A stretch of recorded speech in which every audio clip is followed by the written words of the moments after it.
जय हिंद दोस्तों।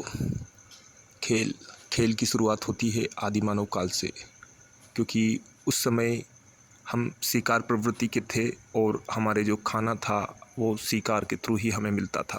और शिकार करने के लिए हमें मिलकर किसी एक टारगेट को या जो भी है शिकार हमें उसे पकड़ना होता था। तो वो जो एक्टिविटी होती थी हमारी वो शिकार बेस्ड होती थी, जैसे तीरंदाजी हो गया या मिल के पकड़ना हो गया। तो वो गेम्स के फॉर्म में जब होती थी। बात करें हम खेलों की और शारीरिक शिक्षा के इतिहास की, तो इसका व्यवस्थित स्वरूप हमें देखने को मिलता है जो हमारे महाभारत काल है, वैदिक काल है। उसके बाद इसको और सुव्यवस्थित करने का कार्य किया है ग्रीक दार्शनिक प्लाटो, सुकरात और अरस्तु जैसे विद्वानों ने, जहाँ उन्होंने शारीरिक शिक्षा को तवज्जो दी है और एक महत्वपूर्ण स्थान दिया है अपने शिक्षा के क्षेत्र में। तभी आप देखते हैं दोस्तों, जो सिकंदर है और जो ग्रीक एम्पायर है वो इतना वर्ल्ड पर रूल कर पाया, क्योंकि उस समय जो पहली आवश्यकता थी वो थी लड़ाके। और एक लड़ाके होने के लिए जो पहली और प्री रिक्विस्टिक कंडीशन है वो है आपका शारीरिक रूप से सक्षम और प्रबल होना। तो इन्हीं सब चीज़ों को तवज्जो देने के कारण जो ग्रीक आर्मी थी, जो स्पार्टा थे, वो दुनिया के बेस्ट लड़ाके थे। उनका शारीरिक रूप से वो सबसे ज़्यादा सक्षम थे। तो इन चीज़ों के लिए हासिल करने के लिए वहाँ के जो दार्शनिक विद्वान हैं, सुकरात, प्लाटो, अरस्तु, इन्होंने शारीरिक शिक्षा को बुद्धि के साथ साथ स्थान दिया है। तो बात कर लेते हैं दोस्तों, 776 बीसी में इन्हीं सब कारणों के कारण हुआ हमारा एंशियंट यानी कि ऐतिहासिक ओलंपिक।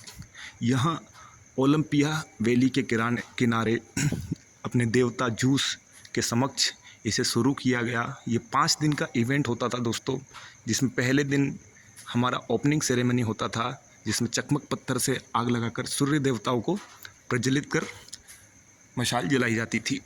उसके बाद दोस्तों इसमें चैरियट रेस इसमें हमारी लॉन्ग रेसेस होती थी, कुश्ती होती थी, जिसको कुश्ती के स्थान को पैलेस्ट्रा कहा जाता था। और इसी में हम देखते हैं बॉक्सिंग टाइप के गेम, कॉम्बैट गेम्स और इस तरह के गेम्स होते थे। तो 776 बीसी से 393 एडी तक हमारे एंशिएंट ओलंपिक चले। उसके बाद रोमन एम्पायर आया और वहाँ पर जो जूस है उनकी मूर्ति को जला दिया गया और उसके बाद ये गेम्स डिसकंटिन्यू हो गए। पर देखा जाए तो एक शानदार हिस्ट्री रही है, जहाँ पर ओलंपिया ग्रीस, जो आज का एथेंस यूनान है, वहाँ पर इस तरह की चीज़ें आज से कई हज़ार साल पहले से हमें देखने को मिलती है। तो दोस्तों ये बात हुई हमारी एंशिएंट ओलंपिक की, और उसी को ध्यान में रखते हुए 1896 में हमारे मॉडर्न ओलंपिक, जो कि फ्रांस के एक पियर डे क्यूबर्टिन नाम के शख्स हैं, जिनके अंदर ये विचार आया इंटरनेशनल ब्रदरहुड अमिटी का, और उसके बाद शुरू होता है हमारा 1896 से मॉडर्न ओलंपिक। भारत में शारीरिक शिक्षा की अगर हम हिस्ट्री देखें तो अंग्रेज़ों के समय से यह शुरू किया गया था, पर इसका पहला व्यवस्थित और जो इंस्टीट्यूट इस्टेब्लिश किया गया है वो 1920 में YMCA यानी कि young man Christian association Madras में SC बक द्वारा पहला शारीरिक शिक्षा इंस्टीट्यूट भारत में खोला गया। तो इस तरीके से दोस्तों भारत में शुरुआत होती है। उसके बाद IOC यानी कि इंडियन ओलंपिक कमेटी 1927 में गठित की जाती है, और उसी के तर्ज पर 1928 में पहली बार इंडियन ओलंपिक कमेटी के बैनर तले भारतीय टीम 1928 में ओलंपिक में हॉकी में गोल्ड मेडल जीत कर आती है। दोस्तों यह 1928 वही साल है जब पहली बार ओलंपिक में मशाल जलाई जाती है, और भारतीय टीम ने भी वहाँ अपनी मशाल जला दी थी। इस तरीके से भारत की शुरुआत होती है ओलंपिक में। दोस्तों खेल और शारीरिक शिक्षा आज एजुकेशन सिस्टम का एक इंटीग्रल पार्ट बन चुके हैं, क्योंकि खेल में देखा गया है कि यह हमें शारीरिक रूप से मजबूत बनाता है, और ये काफ़ी आवश्यक है हमें बीमारियों से बचने के लिए और हमारे फिटनेस के लिए। तो आज हेल्थ के लिए फ़िज़िकल एजुकेशन एक इम्पोर्टेंट टूल की तरह काम कर रहा है, और इसीलिए इसे एजुकेशन सिस्टम में ऐड कर दिया गया है। हर स्कूल में एक फ़िज़िकल एजुकेशन टीचर होता है। जो फ़िज़िकल एजुकेशन टीचर है वो एक्टिविटी कराता है, बच्चों को फिज़िकली मोटिवेट करता है और इंगेज करता है फिज़िकल एक्टिविटी करने के लिए।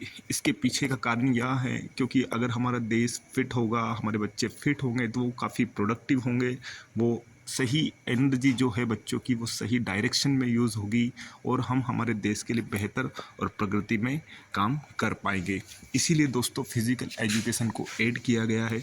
जैसा कि इसका एम है दोस्तों, मतलब फिज़िकल एजुकेशन का एम कुछ इस तरीके से है कि यहाँ एक कॉम्प्रिहेंसिव डेवलपमेंट यानी कि हॉलिस्टिक डेवलपमेंट करके देता है। मतलब कि यहाँ आपको फिज़िकली, मेंटली एंड सोशली मजबूत करता है।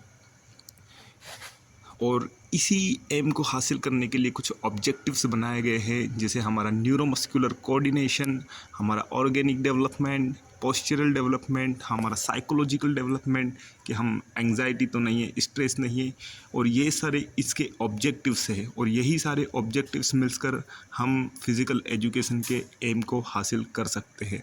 आज हर स्कूल में फ़िज़िकल एजुकेशन टीचर को इसी कारण रखा जाता है ताकि जो बच्चे हैं उनकी फ़िटनेस बने, वो बीमार ना हो, हेल्थ से रिलेटेड उन्हें अवेयरनेस हो, हाइजीन को वो मेंटेन करें, एनवायरमेंटल का उन्हें ज्ञान हो। तो यह एक वाइडर टर्म है, एक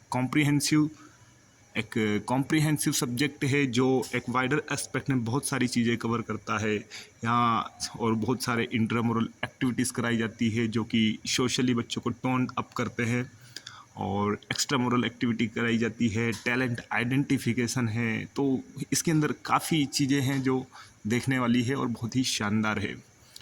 तो ये हमारा हिस्ट्री के साथ साथ जो मॉडर्न डे कॉन्सेप्ट है कि क्यों फिज़िकल एजुकेशन को अपना इंटीग्रल पार्ट माना जाता है एजुकेशन